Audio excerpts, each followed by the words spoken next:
Okay, so it looks like we are live and on the air. Hello, everyone. It is chapter 8 that we're working on in inner space. And this chapter is focused on Netzach, Hod and Yesod. And I've been a little bit pensive or apprehensive about this chapter, only because Netzach, Hod, and Yesod, especially with Netzach and Hod, not so much Yesod, I struggle a lot of times to differentiate them between Chesed and Gevura. They seem so similar that a lot of times I mix them up. And so we've been going over this actually a little bit before we just went live. Here talking about that, but we're going to do our best to kind of go slow it down a bit and make sure that we've got this chapter covered really well, so that we can make sure that there is a clear, at least, distinction between the two, because there is a distinction. They aren't the same. They are different. It's just it's easy to make that mistake that and treat them the same, so to speak. And actually, in learning the distinction between these, it helps us to understand Chesed and Gevura even better as well. So again, with that, I'll just also throw in the disclaimer that I was throwing. We're not teaching; we're studying the book. And this is our discussion. So sometimes the discussion will have us just kind of trying to hash and understand things ourselves. So in listening to this, use this as a launching point to either hear ideas that can send you down different rabbit trails to study or look into, but don't necessarily take every concept or idea that we have as being the exact 100% right way to look at this. Rather, use it as just a tool, which is what it is, as a discussion point to, or at least a discussion that you can be involved in, whether you're here live or watching later. So with that said, I'm going to start off by kind of going through the first paragraph, or just going over what the first paragraph in this chapter really kind of does, which is on page 64. And the whole idea is that it's kind of giving, resetting the stage, because Aryeh Kaplan probably knew that people had a difficult time. So he starts off by going back to Hesed, Gevurah, and Tiferet and saying, hey, here's a thing to remember, to know about these, is that Hesed, Gevurah, and Tiferet really don't have anything to do with another human, another being, so to speak, that's all inwards or internal. If it might have to do with giving, but it has nothing to do with anyone else receiving, so to speak. So when it comes to expressing Hesed, expansion, that's something that's going on internally, so to speak, or restraint. I'm restraining, that's everything that's going on inside of me. That has nothing to do with what is happening with another being, so to speak, another, I guess. So I can experience, or I can express Hesed, Gevurah, and Tiferet without anybody else involved in the process. So it's more of an internal thing. It would be, you could look at it as a more of an intellectual thing, but it's the way that I'm at least right now kind of relating to them is Hesed, Gevurah, and Tiferet are like the cause function, if you will, and then Netzach, Hod, and Yesod really become the effect function. It's the rubber meets the road. It's where this cause, if you will, that's happening up in Chesed, Gevurah, and Tiferet really kind of begins to have some substance to it, if you will, or some corporality, where we can actually begin to relate to it on some almost physical terms, so to speak, because it's actually dealing with another being outside of who I am. And it says, let's see. Essentially, Chesed, love, and Gevurah, restraint are giving relationships. Giving can also imply creating as well as giving existence or structure. Chesed therefore denotes the concept of giving freely on the one hand, while Gevurah holds back from giving on the other. The main point here is that they are both related to giving. Tiferet is a balanced giving, the ability to create a harmonious relationship. A Tiferet relationship, however, is still essentially one of imposing one's giving on another, which does not allow for the possibility of reciprocation. So perhaps I should probably go back and rephrase what I said there. It's that there's no really connecting to the other on this level. It's I might be thinking about another, or I might be dealing with another, but there's no back and forth, I guess, so to speak. It's if I'm giving to my daughter in this way, I'm just giving her candy or whatever, but I'm not receiving anything back. I'm not actually involved in that process. Whereas you get down to this lower level, there's actually a give and a take. And I'm just actually, I apologize for this, but because we struggle with this, I'm just going to go on to the second paragraph, and I'm just going to read, and then we'll pause and we can talk about it, just to make sure that I'm not throwing anybody off. It says, in Kabbalah, Yesod foundation parallels the sexual organ. This is the organ with which a person can give pleasure and yet at the same time receive pleasure. Hence, whereas Tiferet beauty is essentially a one-way relationship, Yesod foundation is basically a reciprocal relationship. The paradigm of this is the relationship between man and woman, which is the most perfect reciprocal relationship that exists. The Sephiroth are sometimes represented as binyan, or building. The word Yesod means foundation. A foundation does not merely support a building. It establishes a proper relationship between the building and the ground. In the same way, the Sephiroth of Yesod, foundation, represents the ideal reciprocal relationship. We have seen then that the first triad of Sephiroth comprises essentially a one-way relationship. Once this relationship is perfectly balanced, one can start working on a two-way relationship, which is the second triad: Netzach, dominance; Hod, empathy; and Yesod, foundation. A good illustration of the Netzach, dominance, and Hod, empathy relationship is a woman nursing a child. Nursing can give a woman as much pleasure as it gives the child, or more. In fact, in relating to the story of Rabbi Akiva's imprisonment by the Romans, the Talmud tells us how his disciple, Rabbi Shimon Bar Yochai, came to him to learn Torah. Rabbi Akiva said to him, "My son, more than the calf wishes to suck, the cow wants to give its milk." The message was that more than the disciple wants to learn, the teacher wants to impart. This is the idea of the Netzach Hod relationship. It is something that I give, but a giving from which I receive. And and just even reading through that, I actually was thinking of another way that I could relate to this is that we're doing a discussion right now, right? It's live, and at this moment in time, there's 3 other people that I'm discussing it with. There's Joel, Elishiva, and Eric. And so they're in this kind of forum right now. We're in like a Netzach, Hod and Yesod kind of give and a take, because at some point one of the others is going to start talking, and I'm going to stop, and I'm going to listen, and I'm going to receive. But there's this real interaction between us that's going on. Whereas later on, when this is archived and someone's watching, I may not even know who this person is. I'm still giving, if you will, to them, but there's no reciprocation, so to speak, that I can really glean from it. I've done the giving, but I'm not actually involved in any way of connecting to that person. So anyways, that's just another kind of way that I am starting to kind of like grasp this concept and differentiate it. So I'll stop there for right now. I don't want to hog up any more time on that section. Eric, you've got some ideas on this. Elishiva, I know you got, and Joel chime in as well. Well, I kind of like to take it for a couple more paragraphs before I say a lot about it, because that's fine. It just kind of helps to kind of lay out the whole picture of everything. And so, we saw in terms of the analogy, the nursing child, more than a calf wishes to suck, a cow wants to give milk. The message was that more than the disciple wants to learn, the teacher wants to impart learning, impart knowledge. This is the idea of the Netzach Hod relationship. It is something that I give, but a giving from which I receive.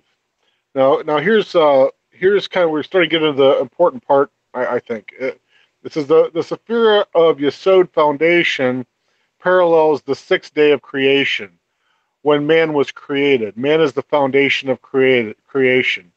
Okay, now the next paragraph we're going to talk about the tzaddik, okay? And, this is where, again, the scripture talks about, remember, the tzaddik is the foundation of the world, okay? And so, so this is where, kind of where I'm seeing this coming from. So it says, we fulfill his purpose in creation, and essentially, in that respect, we give pleasure to God. And so, in a sense that God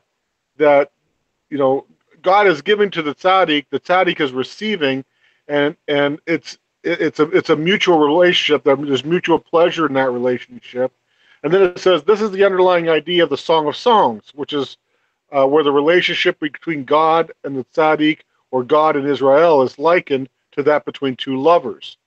In the case of 2 lovers, it is not just pleasure, but rather an intensity, where giving and receiving become one act, as if your whole being becomes absorbed in this relationship. This is Yesod foundation. Yesod is a reciprocal relationship wherein your entire being is involved. Okay, so I'm going to back this up to a couple more concepts that we talked about a long time ago. This is one that's not particularly gratifying to Seth, but to me it helps me understand it, and that is the glass blower concept. And this idea that we see in Hesed, Gevurah, in Tiferet, we see in the glass blower analogy, the breath is beginning to go down this pipe. Okay, and so at this point, the glass blower has already decided. Okay, if I give all of my breath, that's too much. If I restrict all my breath, nothing's going to happen. And now I've got this perfect balance of intensities I'm going to give to my breath, okay, which is Tiferet, that is going to ultimately result in this glass that I'm blowing into becoming a nice ball or a globe or something.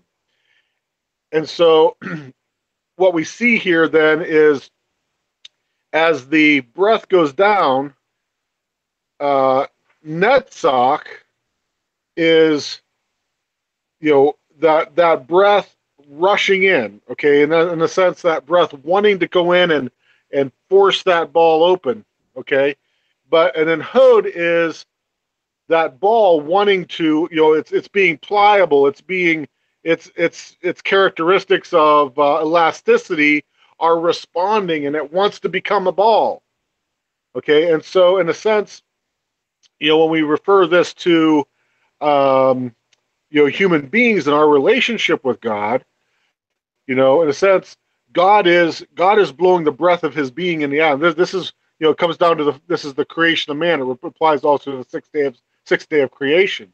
It's the same kind of thing. This is where God blew the breath of a soul into man, and man being the right form in the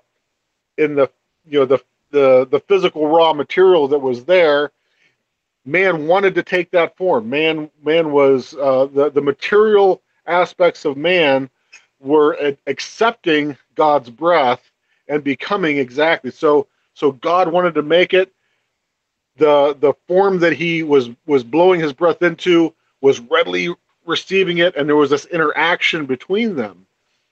And so when it comes then to Yesod, that's all coming together, okay, and so the very essence of man, or the very essence of that glass, now the sand that glass originally originated from, now we've got this real connection between the actual molten form of that and the sand itself. We have this whole thing has literally come about. The matter of man, the clay that we've been made from, of the ground, has now responded in a way that the connection of the breath that God put in it has made the full connection to the breath being blown into it, and now the connection of this thing to the earth really makes that connection down to Malkut ultimately. So anyway, I'm not sure if I really explained this very well, but in a sense, this is how I'm kind of seeing this coming together, where this is where in a sense God is breathing in the man is receiving that and receiving that very image, and so this is where we get this idea that God says, "Are you not gods? Are you not the very form of what I've blown my breath into, the very pattern that was in my breath, I've blown it into you, and now you've become that." And so this interaction now of man as the tzaddik taking this position of Yesod um, you know, is that position in which, yeah, the God in me is now making this connection to the ground. Okay, and so can I say that it's me? Well, yeah, but is it really? But it's God too, because I'm just I'm made of that substance, and so it's not a it's this kind of a love affair dance in which where do I begin and where do I leave off? Where does he begin and leave off? But together as this unity, we are we have now connected the soul of my being, the substance of my being, my flesh, the clay of my body, to the ground in such a way that now there's a connectivity made from that to God, and it's and it's only because of that coming together, that unifying type of aspect or principle taking place. I might have just confused myself. I don't know. I do that to myself often. I don't think it's a bad analogy. I just think that it's I think I have a challenge with the entire topic. So, some things work, some things don't. So this is a perfect example of where some folks might relate to that a lot better than they do the way that I relate to it. I'd like to actually go back to that second paragraph on page 65, Eric, and just reread that. It's just a short one. It says, the Sefer of Yesod foundation parallels the sixth day of creation when man was created. Man is the foundation of creation. God gives to us, but we give something back to him. We fulfill his purpose in creation, and essentially in that respect, we give pleasure to God.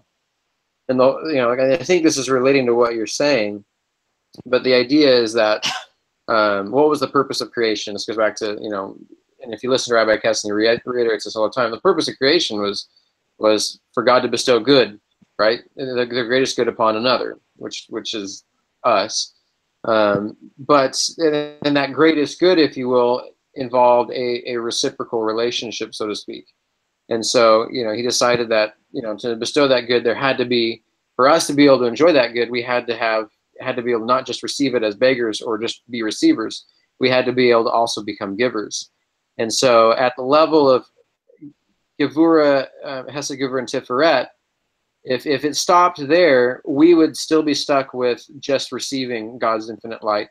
We would never be able to impart back to him. So he filters us down another level to this lower olamot of Atzilut, right? Not Atzilut, Asiyah, where he's constricted so much, his infinite light, that now we have, because of that, we have, challenges to him, challenges to see him. But now, because there's those challenges, when we do a mitzvah, when we do something good, when we turn our hearts towards him, because there's so much challenges against that, there's actually the ability for that to have value, or have there to be matter or worth in my turning my heart towards him, or my cleaving to Hashem. Right. And so in that regard, we actually get a chance to give back something to him that we couldn't at this Hesed, Gevura, and Tiferet level, because it was just a one-way street. But down here at Netzach, Hod, and Yesod, because we've been removed so much from him, that we actually, and he's placing us the ability to actually give something back. So if I'm going to try and work with your glass blower analogy,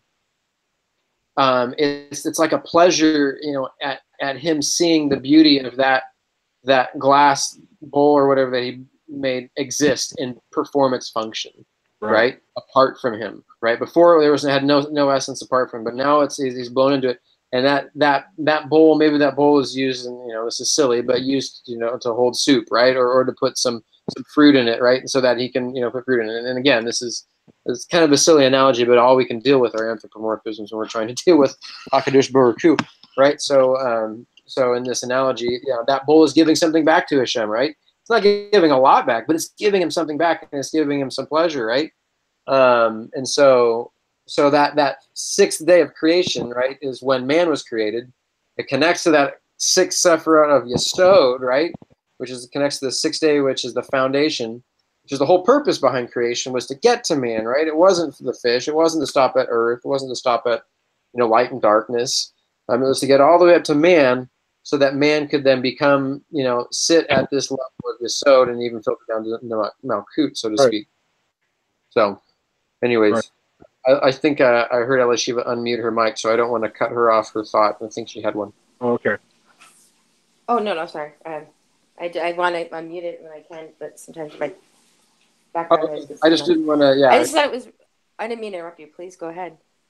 No interruption. I was done. So if Eric has something, go for it. I was going to just one thing to that that might apply, because if we take that whole idea and we look at what, this whole idea of a foundation, okay, and we take it to the building structure, the binyan, is that when stones are just in the ground, they do not constitute a foundation, except when someone takes them and does something to them and hews them and puts them in a form on the ground and then gets ready to build something on them. And it's an interesting thing because, in a sense, those stones' relationship to the ground doesn't necessarily, in a substantive way, really change. The stones were still sitting somewhere on the ground. They were touching the ground and that type of thing. They still had that connection, but now they're being shaped and placed in a way that resembles the outline of this building. And then as that structure gets placed upon it, it still has this connection to the ground, but now not only does it have a connection to the ground, but it also has a connection to the structure that's above it, and even to the mind of the architect, because it's taken that form. And so, in this sense, it's the same as the tzaddik. It's the same as God breathing His, the spirit of life into man. In that the materials that I have, that I'm made of, are just earth, okay, and yet they're here on the earth. They're connected to the earth, and so in a certain way, I'm not substantively changing them. But because of the arrangement that have been made, and because of the architect's mind that has been infused in me to take this shape and form, now this vessel, this foundation that I have, has a real connection to the earth, and it's giving the earth that I'm connected to a real connection to Hashem Himself. And so, in this sense, when we look at even things like the food we eat and that kind of thing, this is the whole idea of elevating the animals we eat, elevating the plant matter we eat, and those type of things. We're taking those things, and we're the connection that we have to the earth through our being, our flesh. We're giving it a direct, elevated connection to the mind of God, to Hashem Himself, through us, and through as Hod into Netzach, which would be, in a sense, Hashem, and would and then that interaction now is going on, and it's making the entire creation participative in the whole thing. And so it's I don't know, there's just a wonderful dance going on there in my mind. So Elishiva, go ahead. I just needed to spit that out before I could forget it. Oh, thank you. I appreciate that. Thank you so much. It's interesting that so much of the Lurianic system is being talked about here. It was interesting as I was studying this week, trying to get like that very difficult separation in my mind between Hesed, Gevurah, and Tefret, and then Netzach, Hod, and Yesod, is in the system of the Lurianic system and the system of the Ari. There's this very complex imagery used to try and give first, how did creation come into existence, and this really interesting concept of the shattering of the vessels, which we'll get to later on in inner space. But he talks about the system and how the God's or His light and energy that creates the Sephirot and all of creation, it flows into one sphere, and that shatters it, and then the next sphere, and now it's got a double portion that shatters, and this process takes place down the road until there's one Sephiroth that can take the energy and actually acts as a conduit. And that's where you get to the base, to Yesod. Yesod was the first one that could take this energy and do something creative. Rather than being destroyed, it actually creates a separate entity, which leads to Malkut. And he said that, let me see if I can read it. He said the base gave part of himself to sovereignty, and if he had not given this light through a narrow channel, then sovereignty would have had the strength to receive and contain it, meaning that it would have gone nowhere. It would become the system would have been complete, and nothing else would have transpired. But since the base was shattered, the light of the base became revealed with the great power transmitted to sovereignty, and sovereignty also shattered, but not completely, and a new entity was formed. And this sovereignty merited a complete entity that would be created from her, even though she's only a point, but not a complete molecule. So Malkut is able, which is the next Sephiroth down, able to manifest the reality of Yesod into something real, and this whole system of threes in Lurianic Kabbalah, he's trying to separate these two. So he goes, that first triad that we had talked about previously, which is Chesed, Givera, and Tiferet, he likens that with the next three, Netzach, Hod, and Yesod, as a pregnancy. So the first triad takes the energy from above, and it's nursed until it gives birth to the next three. And so the first triad above, which is the Chesed, Gevurah, and Tiferet, are receiving the energy, kind of pointing towards Keter. But then they, through this process of cosmic pregnancy and nursing, they have this next triad, which is Netzach, Hod, and Yesod. And Yesod has this very special place in that this, and I'm going to skip ahead a little bit. The reason that these triads are so important is this idea of creation being imparted with an imperfection. And in the shattering of the vessels in this whole system, this imperfection is necessary to get to the ultimate goal, which is, ultimate goal is for Hashem to give his good to his creation, and the pinnacle of creation is man. So interestingly enough, for this to happen, then imperfection has to be built into the system. A level of indeterminacy and fault has to be there. And I'll read a little bit, if I may, from he talks about this divine union, the union of the first three with the next three, emerges in a cosmic birth, and from their cosmic parents is a symbol of a twin attached to back, and that's where you get, you have Jacob as a twin. He's kind of back to back with Esau, and he says this myth is in agreement with a Talmudic midrash of Adam and Eve were created back to back. That means that in Genesis, the author says, to paraphrase, God took a rib from Adam, or a side, or a trait from Adam, which really meant that God enacted a separation of these primordial twins.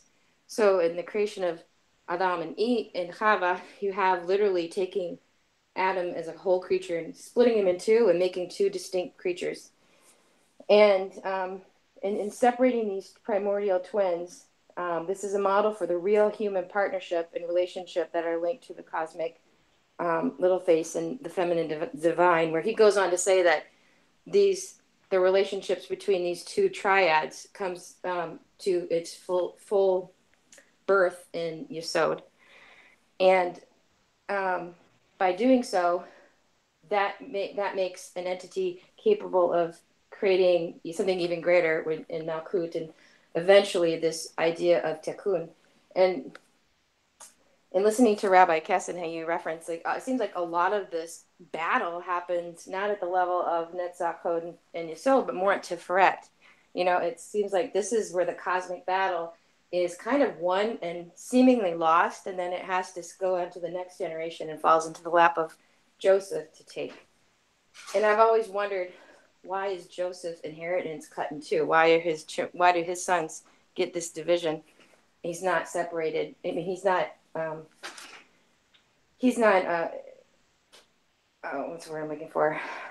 His portion in the land is split between his two sons, and he's not he's not mentioned by name. You get the tribes of Ephraim and Manasseh. So anyway, it was something very interesting about that, and in regards to the whole cosmic collapse, it says this entire system happened to get us to the point of Yesod, and he says the son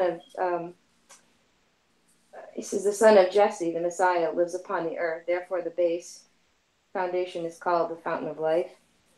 And so that it gets to the ultimate point of that. It was very interesting that so much of his teachings were being mirrored here. And that it's still confusing to me, though. But I mean, and the other thing that Luria does is he likens to, he uses Jacob and Moshe. He uses people people are stand-ins for these triads, these relationships, and he uses. One moment. Let me consult my expert here. One moment.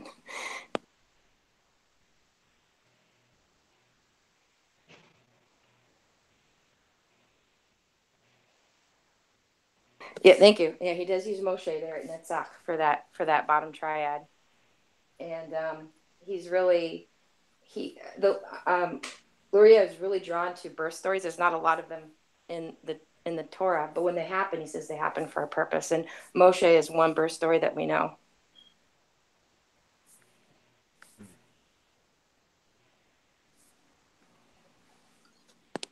So you're connecting that to like the cosmic, Messiah ben Yosef, Messiah ben David battle with being Chesed and Gevurah, and then talking about how it's filtering down. I wonder if there's a filtering down process to that too, of the concept of it happening, like manifesting, if you will, here in the physical world. If that's kind of more of a Netzach and Hod thing or not, I don't know. Seems kind of break the model too a little bit if I think of it that way as well. So I'm not sure.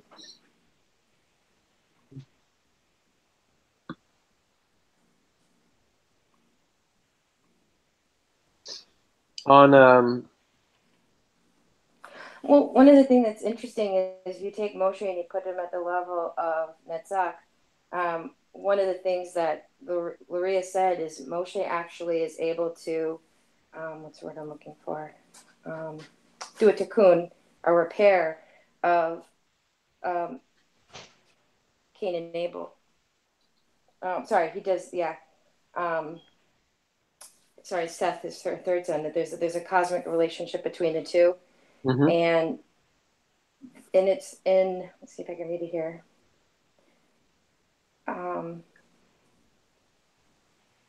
So Moshe is able to be a catalyst for the realignment. So bringing back the flow properly. And Moshe is this really high soul who's able at Netzach to do realignment of the upper realms through his actions.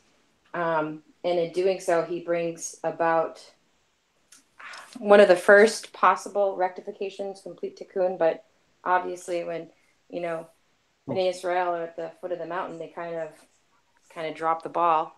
So you see it kind of filtering down, and it's not even, you see, it starts with Adam and Eve at the top, and then you get, I don't know, was it even possible for Yitzhak or Avraham to be able to do that? It seems like the next big one comes with Jacob and Esau, and then that kind of falters, and then it goes down to Joseph, and then they obviously end up in Mitzrayim, and they come out, and then the final tikkun, this great tikkun could have happened with Moshe. And so a lot of Moshe's actions are likened back to Adam, like he's almost linked back to the first Adam, and you see that I thought that was very interesting imagery, that Moshe would be so intimately connected with Adam and Seth and his sons, and doing this tikkun at a place I wouldn't expect it to be, to bring down the amount of ore and the level of energy, and to in the midst of Israel that he did.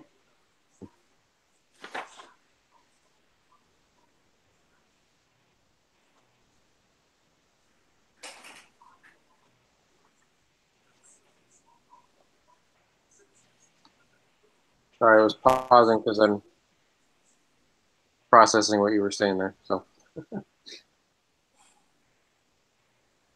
Moshe corresponds to Netzach, right, and Aaron to Hod. Right there, right? Mm-hmm. Okay. Hmm.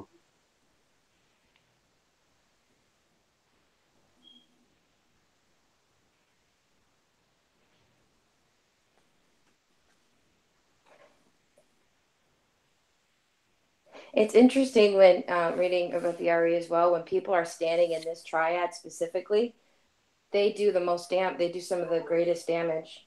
It talks about Abel at this place, when he was at this place, that he was almost a god. The Ari calls him like a demigod, because he goes into this cosmic place where he has this great ability to affect all of creation, and he brings about some really disastrous results through his actions. Right. He's almost like counted as responsible for his own murder in a way. And then you have other people that stand in this triad, and they do great harm when they have an opportunity to do either great harm or great good. Right. Which is why Cain, or not Cain, but Esau had to be removed. In the Ramchal, in his, I think it's 138 ways, he talks about that the power at the level of Yesod is so great that you almost can say, well, people are naysaying God, that when God made creation and he gave the power to the person that stands at this level, that they're almost like God themselves. And so he feels that it's such a very powerful position, that and such an influence in creation, and the effects can reverberate both up and down, that he has to make a couple paragraph explanation on how this isn't the case, that it can almost look like you have godlike powers here, that you have the ability of Hashem himself to affect creation, when you really don't, because obviously these powers are being granted from above and they're very limited. But because of the place where these stand in relationship to Yesod being the receiver of all the other Sephirot, and being the one entity in this relationship that has the ability to channel that light directly into something real, in that relationship between Netzach and Hod, causes that to be that this is you can either cut the flow off completely, or you can open the channel even greater. So, I mean, while it looks like there's a lot of activity and battle at the level of Tiferet, it's actually the most impact that can be had is at the level of cutting off the light at the level of the Or at Yesod. Mm-hmm. And so when these relationships, when this triad, when these come into balance and these opportunities exist, it's ended in some pretty disastrous things, like the last one obviously being, the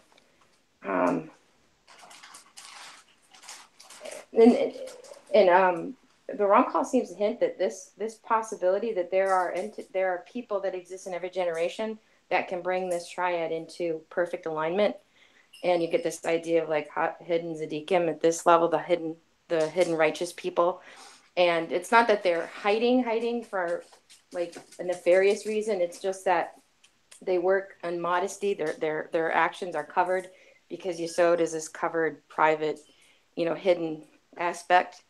And when the relationship, when this union is meant to happen, then everything's revealed, and this this intimate action takes place.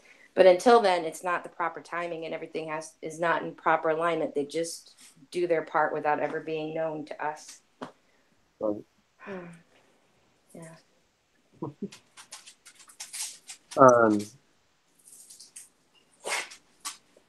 I think it'd be helpful if I actually kept reading a little bit of the next chapter that where we stopped off on page 65, or the next paragraph. It's let's see. I'm counting the first section as a full paragraph, 1, 2, 3, 4. It's the fourth paragraph. It's the biggest one. It says, it starts with "let us," and it says, Let us examine how this relationship relates to Netzach dominance and Hod empathy. Netzach dominance is on the right side, under Chesed love, whereas Hod empathy is on the left.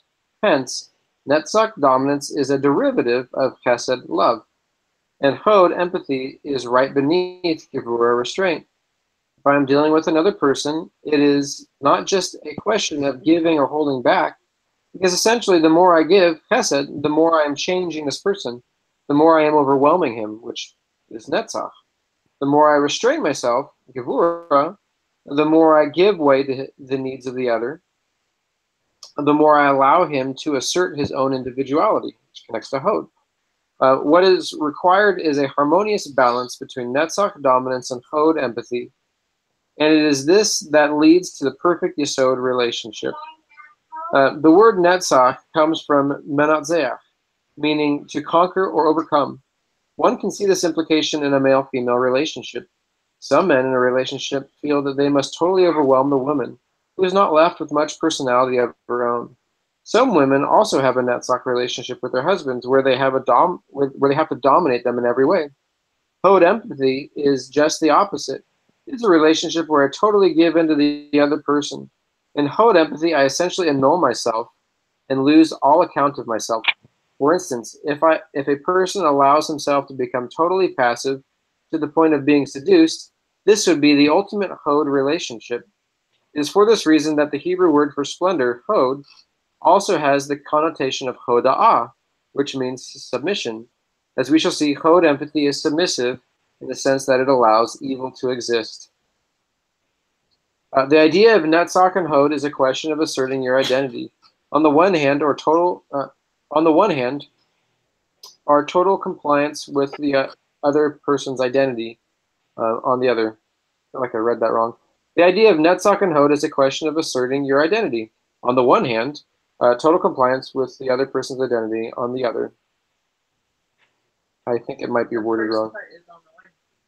Second part is on the other. Yeah, so I apologize. That sounded funny. I'm just not even going to do it again. Read the book. The perfect Yesod foundation relationship is, of course, the balance between the two. What is important to emphasize here is that this rule holds true both in the relationship between man and God as well as between man and woman. Yesod foundation represents the most powerful bond that can exist between two individuals. At the same time, it is the ultimate attachment of man to the divine. In fact, the Baal Shem Tov explains that marital intimacy is the paradigm of man's relationship with God. The motivations of the sexual act represent this balancing back and forth between Netzach and Hod, while the final cessation of motion is Yesod. Yesod foundation is thus the perfect mean between Netzach dominance and Hod empathy, the blending of the two people in love. It is not only the physical blending, but a psychological and emotional blending, which is the perfect balance between maintaining your identity yet surrendering it. I'm gonna stop there.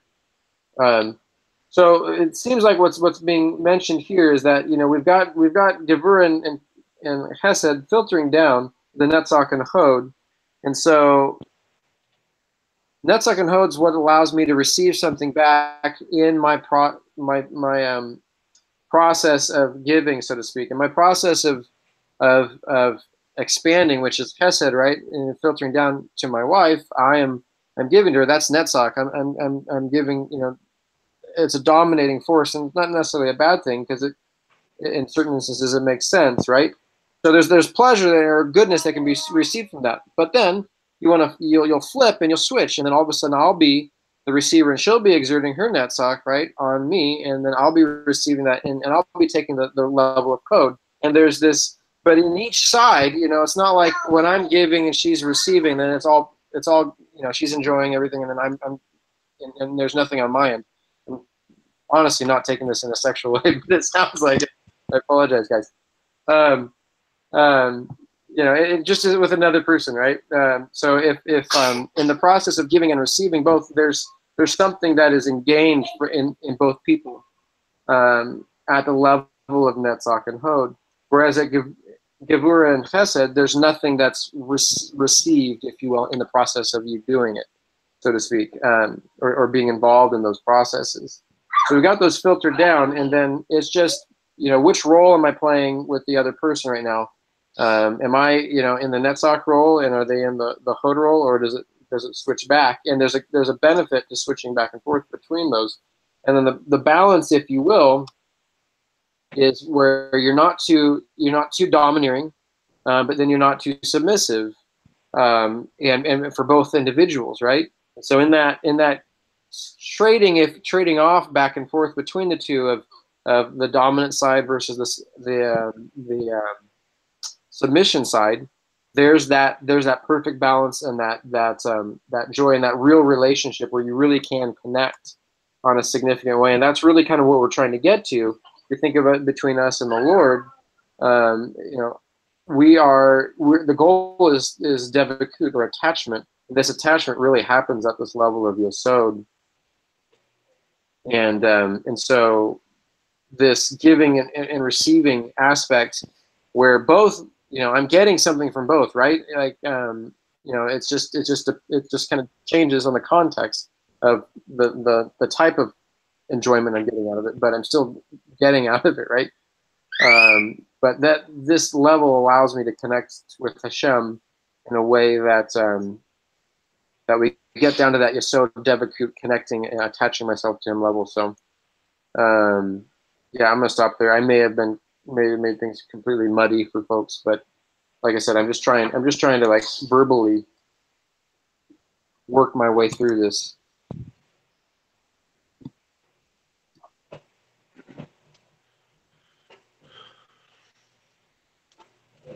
Well, I'm questioning here. I don't know if this thinking is really accurate, but I'll express it. You know, I'll just throw it out there. You know, maybe we're looking at this Netzach and Hod, and we've been talking about it in terms of Moshe and Aaron, and maybe we've been looking at it in terms of their relation to one another, or our relationship to Hashem. But if we look at it a different way, and look at it in terms of their relationship with Israel, which might be able to be seen as, in a sense, representing Malkut in this situation. You know, when we're approaching Har Sinai, you know, they've been going through the counting of the Omer, and they've been, you know, kind of elevating themselves out of this status they've been in Mitzrayim. But what we see recorded there is that Moses in expressing Netzach to the people. Remember, we saw that he would go there and he would sit in his seat, and they would come to him and just be in line, and he would just give explanations to them, and he would hear their petitions, and people would come to him with their problems and their questions, and he would teach them, and he would just be totally Netzach, given to himself. I mean, it would be Hesed, you know, totally, you know, sort of funneled through Netzach to the people. And when we look at Aaron's relationship to the people, you know, and being in that Hod situation, you know, in a sense, we look at what he did. He took even to the point of his position being abused by the people, with the golden calf kind of thing, where, you know, he was the recipient of their tithes and offerings. Okay, and so, in other words, he's taking the restriction of Gevurah, bringing it down into Hod, and then transferring that to the people, and the exchange kind of going on there. Well, the exchange going on between Moshe and the people was one of reverence and love, and love and teaching, you know. Whereas with Aaron, it was one of, you know, Gevurah and Hod, and this total empathy, and the receiving, the interaction that he had from them was their tithes, their offerings, their what they would bring to him as the priest. And so, in this sense, then that balance that they created, in what the people would get from Moses, what they would get from Aaron, the combination of those things would be basically Yesod. And so, in a sense, it's and I know as I've been speaking tonight about these whole ideas, it's very difficult not to connect them directly at this point with Malkut, but it's not really that connection yet. It's really almost just on a, just not quite there. It's not. It's ready to make the connection, but it hasn't. And so it's the in a sense the connectivity. Um, that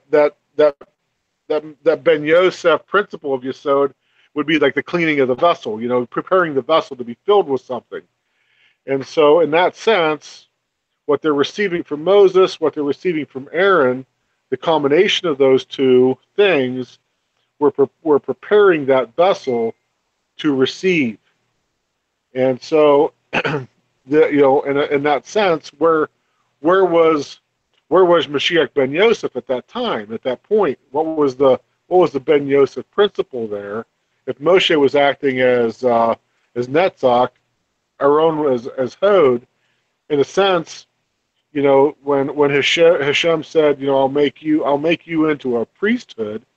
In a sense, it was the people cleaning their vessel and conducting that, in a sense, priestly duty of preparing for what was going to come.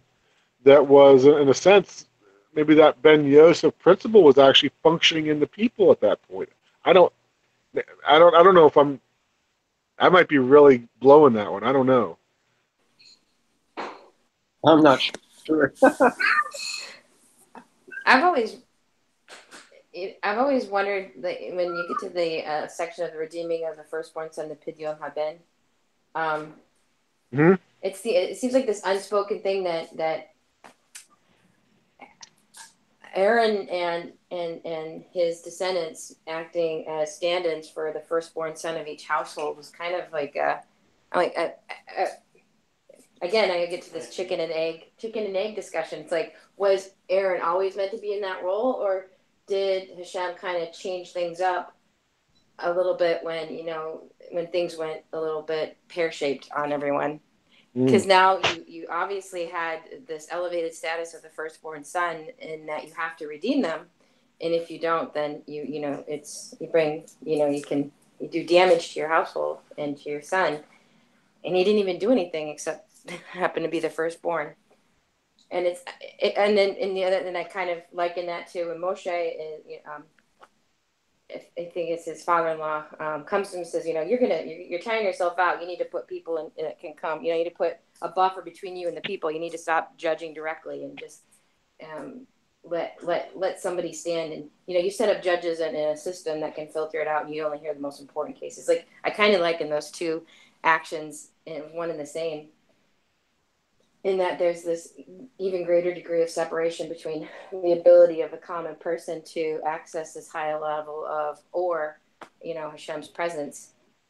It seems like the further and further along they go, the greater and greater distance comes between the common people and but then again, it seems like this was always when it's meant to be. This was the way it was supposed to be, and it just was like a program that someone hit play and you just watched it unfold.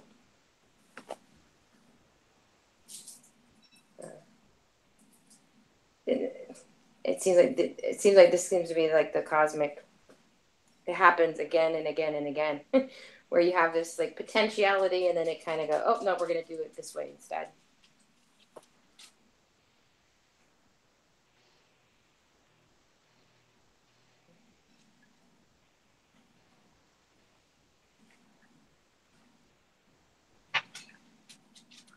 Yeah, now you've got me curious. So I'm having to look at Pidyon and Haben. Yeah, it was pretty recent. I remember.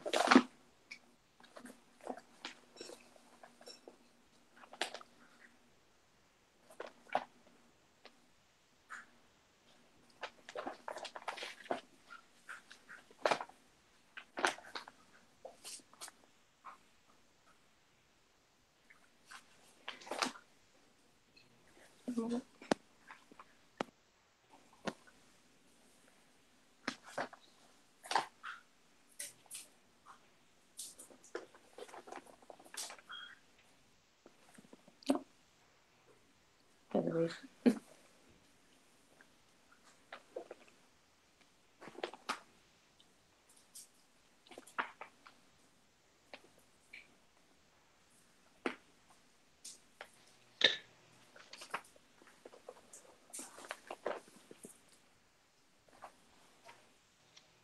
So yeah, this kind of is the I guess the form of Pidyon Haben, isn't it?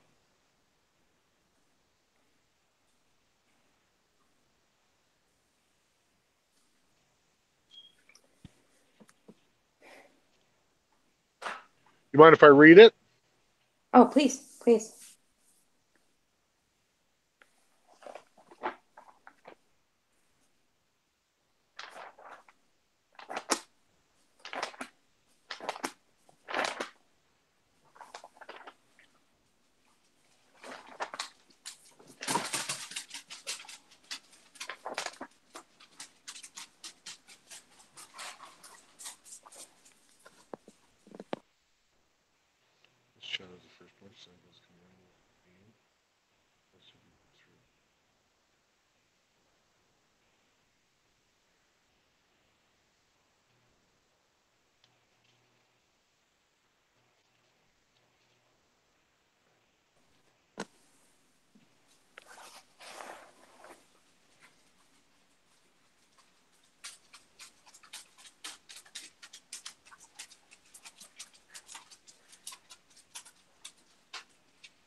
So I know that they stand in for the Leviim, right? The firstborn. The Leviim are standing for the firstborn of the tribes.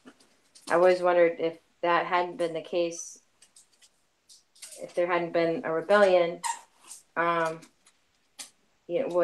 Aaron have been the priest, and then the servants would have been from all of the tribes, or there been more inclusion, in what that would have looked like? So, yeah.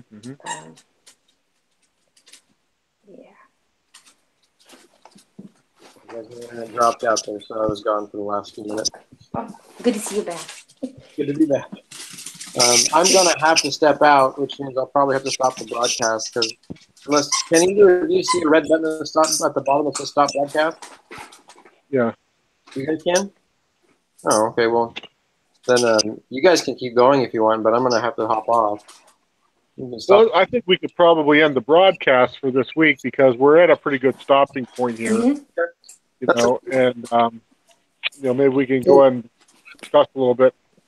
If you've got to go, we can keep talking a little bit here, but well, then I'll just kind of want to throw this out there because I actually skipped over this paragraph, and I think it's a really good paragraph. It's in the middle of page 65. I just want to read it real quick. It says, essentially, you see this when two people fall in love. Long before there is any physical tie, the mental attachment is so strong that it becomes a bond between the two people, and they become inseparable. This in itself is the Yesod foundation. It represents the relationship of a Sadiq with God, where he is constantly attached to God. Devakut, cleaving to the divine, comes from Yesod. Devakut really is what it's all about, because that's how we get to involve ourselves now and earn the reward later of God's goodness and His light, because it's the work is the reward, right? Which is connecting to Him. So that all comes from Yesod, which has to do with this Netzach and Tiferet balance, right? Working together and merging, if you will, together in Yesod, and that's where we can find the Tzaddik is right there, right? So there's a lot in this, and we will continue to unpack it next week.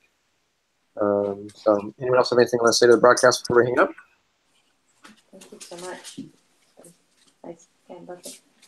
No, it was a good discussion, and we'll just pick it up here next week. And sounds good. I really enjoyed it, guys. Have a good night. Okay, shalom. Shalom.